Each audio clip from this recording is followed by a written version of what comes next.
Pangako ay pangako. Coco Martin hindi nakalimutan ang ipinangako kay Yasi Pressman. Almost a year na matapos lisanin aktres na si Yasi Pressman ang seryeng Ang Probinsyano.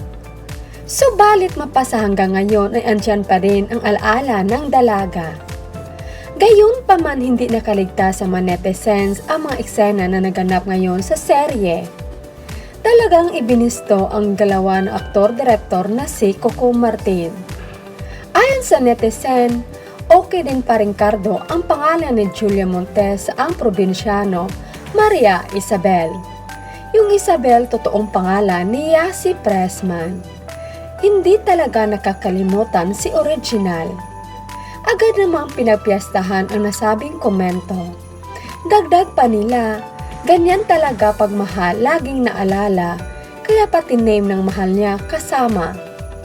Para-paraan din si Coco Cardo, hindi mawawala ang prinsesa niya sa Ang Probinsyano. Si mahal niya Aliana, true name Isabel. Bagamat noon pa man sinabi ng aktor-direktor na pagandahin niya ang pag-exit ni Aliana Arevalo Dalisay. Sa kabilang banda, napansin din ng netizens ang reaksyon ni Julia Montes.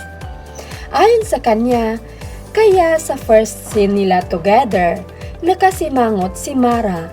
No chemistry, no